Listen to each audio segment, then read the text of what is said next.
Si vous avez plus de 60 ans et que vous pensez que votre cerveau va bien, parce que vous reconnaissez vos proches, parce que vous parlez correctement et parce que vous arrivez encore à gérer votre quotidien, alors ce que je vais vous dire est essentiel. Parce que c'est précisément à ce moment-là que beaucoup de personnes se trompent. Le cerveau ne commence pas à décliner quand on oublie tout. Il ne commence pas à décliner quand on se perd. Il commence à décliner quand tout semble encore fonctionner, quand vous vous adaptez sans y penser, quand vous compensez sans vous en rendre compte, quand vous expliquez certaines lenteurs par l'âge, par la fatigue ou par le stress. Le vrai danger n'est pas l'oubli spectaculaire. Le vrai danger, c'est la dégradation silencieuse, celle qui s'installe sans douleur, sans alerte, sans symptômes évidents. Et lorsque les signes visibles apparaissent, dans beaucoup de cas, ce n'est pas le début du problème, c'est souvent la fin d'un long processus. Je suis le docteur Fabien, et aujourd'hui je veux vous parler d'un sujet fondamental après 60 ans, le déclin cérébral précoce, celui que l'on ne voit pas venir parce qu'il ne correspond pas à l'image que l'on s'en fait. En consultation, j'entends très souvent cette phrase. Docteur, je vais bien, j'ai juste parfois des lenteurs, rien de grave. Et cette phrase est capitale, parce que le cerveau ne commence presque jamais à lâcher par de gros trous de mémoire. Il commence par des changements subtils, progressifs, que l'on banalise facilement parce qu'ils n'empêchent pas de vivre. Dans cette vidéo, je vais prendre le temps de vous expliquer ce qui se passe réellement dans le cerveau après 60 ans, bien avant les troubles évidents. Pourquoi le cerveau compense en silence? Pourquoi on ne se rend compte de rien au début? Et pourquoi attendre les signes graves est souvent une erreur? Chapitre 1. Le cerveau ne fonctionne pas comme un interrupteur. Il ne passe jamais brutalement d'un état normal à un état de défaillance. Après 60 ans, le déclin cérébral est presque toujours lent, progressif et silencieux. Il s'installe par petites pertes successives, si discrètes qu'elles passent inaperçues lorsqu'on les observe séparément. Ce ne sont pas des pertes spectaculaires, ce sont des micro-changements du fonctionnement cérébral que l'on banalise très facilement. Au début, vous ne perdez pas des souvenirs précis, vous perdez surtout de la facilité mentale. Vous mettez un peu plus de temps à comprendre une information nouvelle. Vous devez parfois relire pour bien saisir. Vous sentez que certaines choses vous demandent plus d'efforts qu'avant, sans pouvoir dire exactement pourquoi. Rien de suffisamment inquiétant pour déclencher une alerte. Rien qui empêche de fonctionner normalement. Alors vous vous adaptez. Vous prenez plus de temps. Vous évitez inconsciemment certaines situations trop stimulantes. Vous simplifiez votre quotidien sans même vous en rendre compte. Et cette adaptation est centrale. Car pendant que vous vous adaptez, le cerveau travaille plus dur. Pour maintenir le même niveau de fonctionnement, il recrute davantage de ressources internes. Il consomme plus d'énergie. Il compense. Cette compensation est efficace, mais elle a un coût invisible. Plus elle dure, plus le cerveau s'use, lentement, silencieusement. Chapitre 2. Lorsque l'on parle du cerveau après 60 ans, la plupart des gens pensent immédiatement à la mémoire. C'est compréhensible, parce que la mémoire est la fonction la plus visible, la plus symbolique, celle qui fait le plus peur. Pourtant, dans l'immense majorité des cas, la mémoire n'est pas la première fonction à se fragiliser. Ce qui commence à changer en premier est beaucoup plus discret, beaucoup moins identifiable, et c'est précisément pour cela que cela passe sous le radar pendant longtemps. La première chose qui se modifie, c'est la fluidité mentale. Vous êtes toujours capable de réfléchir, de raisonner, de comprendre, mais tout demande un peu plus de temps. Les idées viennent moins spontanément. Il faut parfois réfléchir plus longtemps pour organiser une pensée, pour structurer ce que vous voulez dire, pour suivre un raisonnement un peu complexe.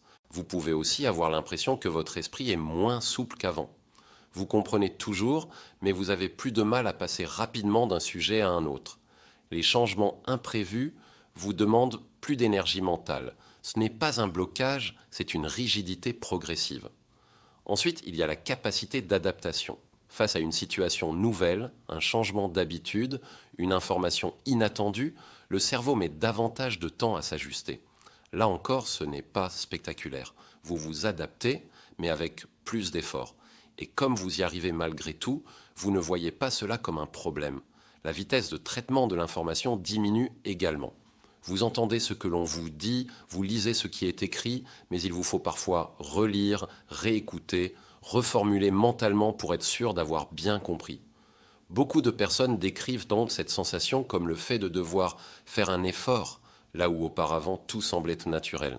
Enfin, la capacité à gérer plusieurs choses en même temps devient plus coûteuse. Ce qui était automatique demande désormais une attention consciente.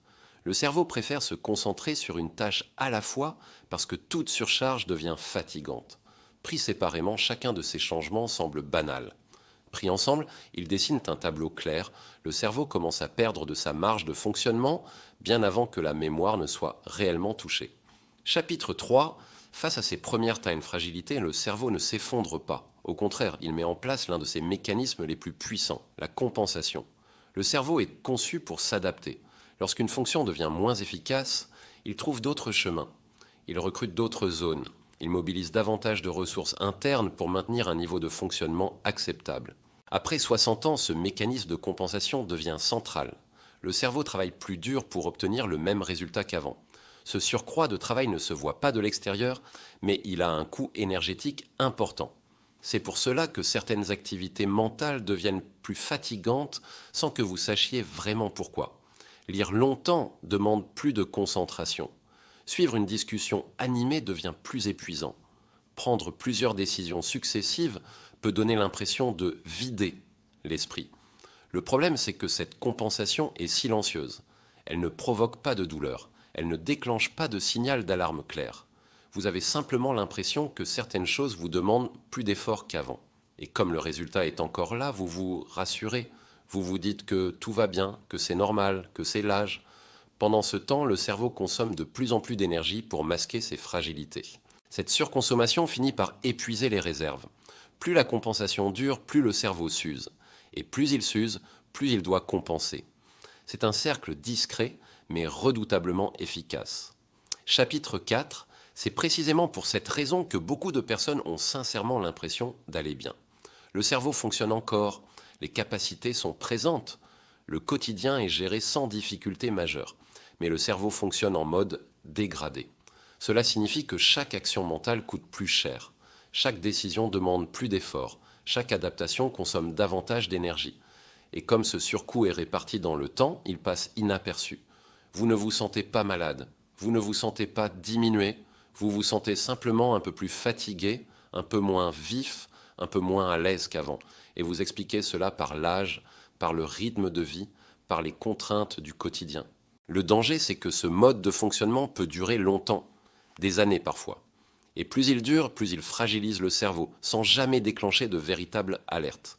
C'est pour cela que beaucoup de personnes sont surprises lorsque les premiers signes évidents apparaissent. Elles ont le sentiment que tout allait bien jusque-là. En réalité, le cerveau compensait depuis longtemps, en silence.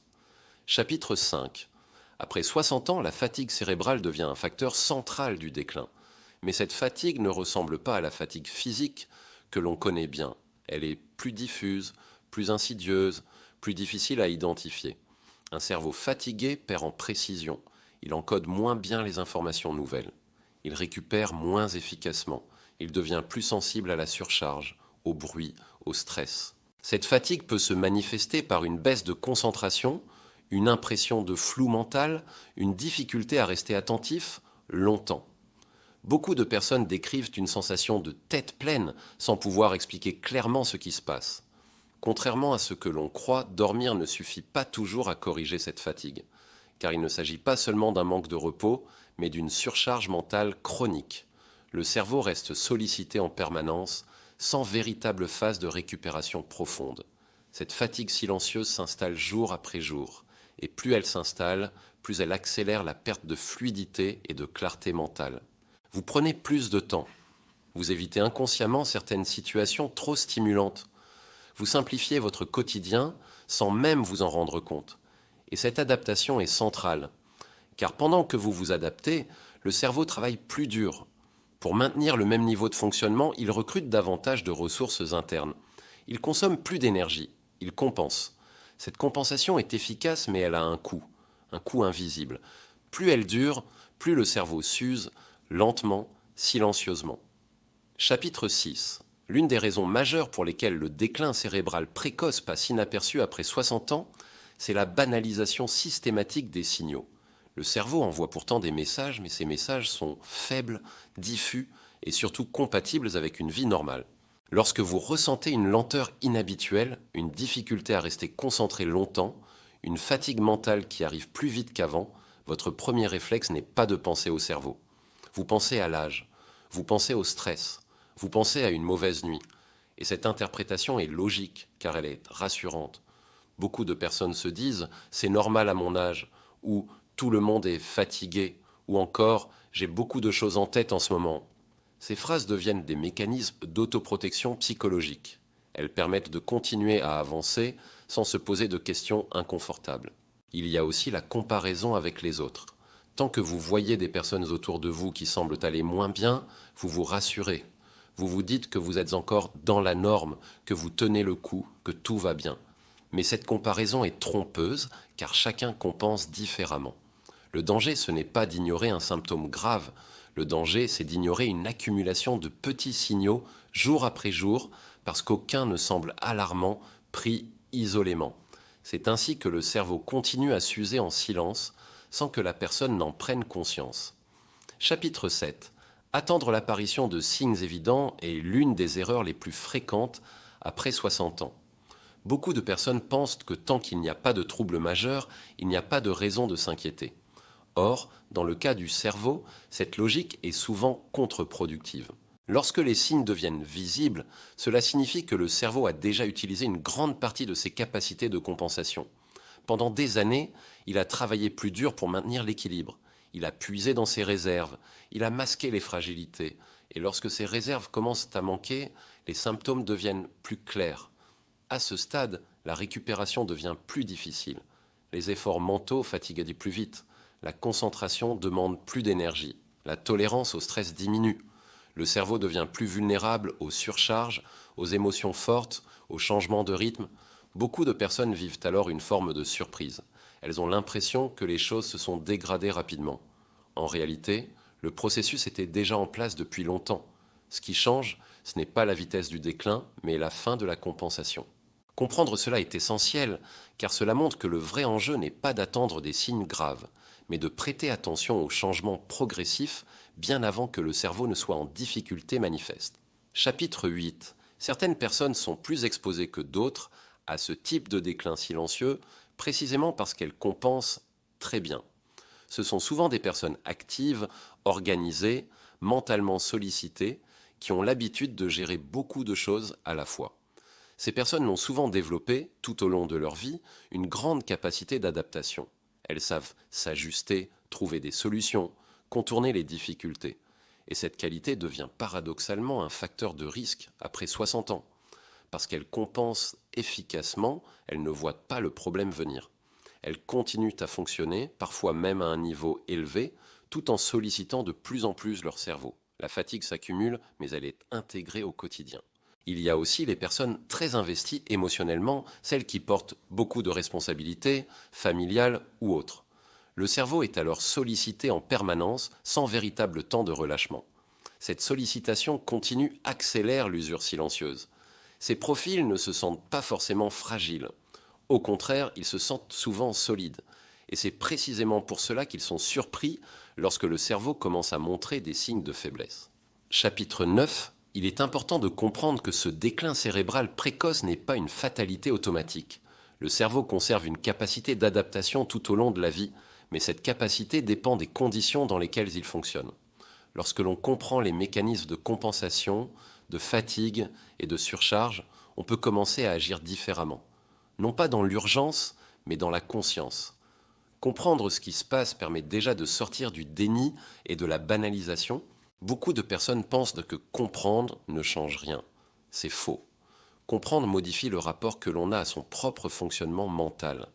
Cela permet de reconnaître les signaux, de respecter ses limites, de redonner au cerveau des conditions plus favorables. Plus cette prise de conscience arrive tôt, plus la marge de manœuvre est grande. Le cerveau a alors plus de possibilités pour retrouver un fonctionnement plus stable, plus fluide, plus confortable. Chapitre 10. Le message essentiel à retenir après 60 ans est simple mais souvent négligé. Le danger n'est pas ce que vous voyez. Le danger, c'est ce que vous ne voyez pas encore. Le cerveau commence à se fragiliser bien avant les symptômes visibles. Il s'use en silence, pendant que vous continuez à vivre normalement, à vous adapter, à compenser. Et cette usure passe d'autant plus inaperçue qu'elle n'empêche pas de fonctionner immédiatement. Prendre conscience de ce mécanisme, ce n'est pas devenir anxieux, c'est devenir lucide. C'est comprendre que le cerveau mérite une attention particulière, surtout après 60 ans, lorsque les capacités de récupération diminuent. Plus vous comprenez tôt ce qui se passe, plus vous conservez de marge, plus vous attendez des signes évidents, plus cette marge se réduit et cette différence peut être déterminante sur le long terme. Conclusion. Si vous avez plus de 60 ans et que vous sentez que votre clarté mentale n'est plus exactement la même qu'avant, ne banalisez pas ce ressenti. Ce n'est pas toujours l'âge, c'est souvent un signal discret.